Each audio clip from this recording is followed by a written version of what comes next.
جناب مولانا اگر روی خط هستید، درباره عزیزانی که درباره کار پرسیدن، کسانی که کار میکنن در فضای باز و در فضای گرم، به هر حال تابستان هم هست و بعضی از عزیزان نمونه کارهایی رو هم ذکر کردن، مثل چاه کندن، کسانی که در چاه مشغول چاه کندن هستند، کسانی که در ساختمان کار ساختمانی میکنن و امثال اینها. عده‌ای از عزیزان گفتن که ما روزمون رو داریم میخوریم. آیا جوازی داره برای این عزیزان و چه افرادی میتونن که کسانی که مشغول کار هستن روزشون رو بخورن و چه کسانی باید بگیرن؟ از نظر شرعی اون مواردی رو که الله متعال مستثنا قرار داده از فرضیت روزه ماه مبارک رمضان،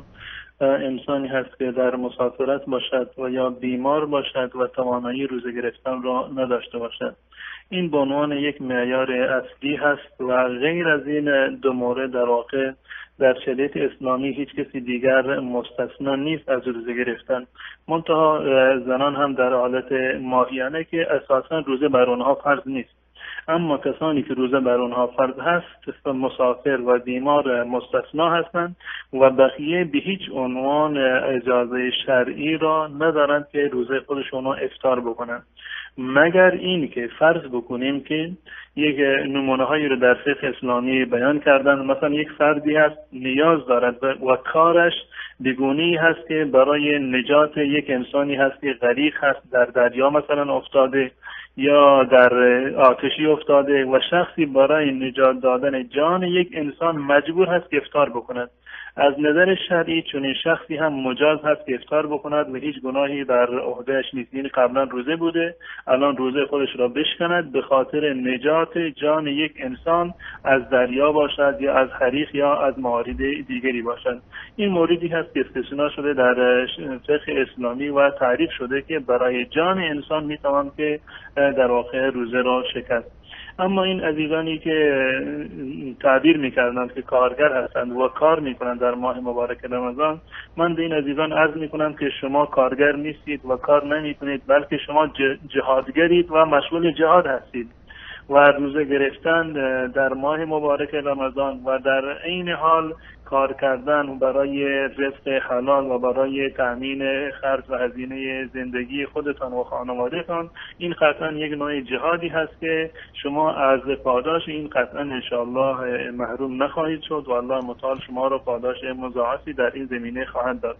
و ما نمیتونیم که به عنوان یک حکم اصلی و یک فتوای کلی فتوا بدهیم که هر کسی در هنگام کار یا سر کار احساس خستگی کرد و در واقع روزه برای چنین شخصی واجب نیست. منتها از نظر اصلی همون گونه که من عرض کردم، این عزیزان شب حتما باید نیت روزه را داشته باشند و یعنی اگر کسی هم که احتمال دارد که یعنی نمیتواند روزه بگیرد، شب به هیچ عنوان مجاز نیست که سحری نخورد یا نیت روزه را نداشته باشد. کسی که مشغول کارهای سختی هست حتما شبانه باید این نیت را داشته باشد و انسانی که چاره ای ندارد و مجبور هست که کار بکند به اون مرخصی نمیدهند و اگر مرخصی هم بگیرد خرج و نان نفقه خانواده خودش را نمیتواند تامین بکند، از نظر شرعی این باید شبانه روزه نیت روزه را داشته باشد و در هنگام روز تا جایی که میتواند این روزه را باید بگیرد. اما اگر در هنگام روز و در هنگام کار به اندازه رسید که نمیتواند دیگر ادامه بدهد و کار کردن هم برایش مشکل بود و ادامه روزه هم برایش مشکل بود که یک ضرر و زیانی به بدنش میرسید، در این وقت میتواند که روزهش را بشکند. اما این به این معنی نیست که این در واقع روزه از گردن این فرض نبوده. این بدین تعبیر هست و به این معنی هست چون که این دچار یک حالت استثنایی شده و یک تشنگی بسیار مفرطی به اون دست داده، گرسنگی بسیار مفرطی به اون دست داده که اگر افطار نکند و چیزی نخورد امکان دارد که خودش هلاک بشود. برای بسیار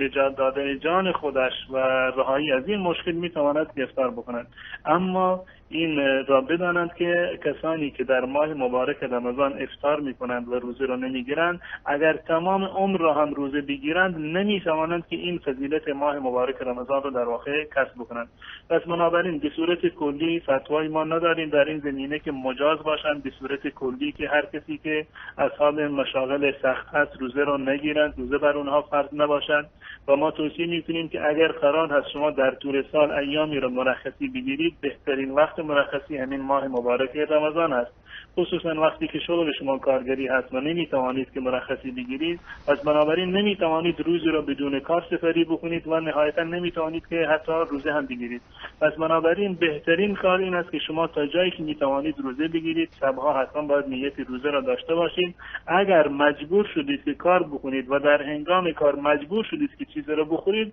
خب این یک مسئله گناهش حداقل کمتر است. اما به عنوان یک حکم اصلی کسی غیر از مسافر و بیمار مجاز نیست که در آخر روزه ماه مبارک رمضان را ترک بکنه.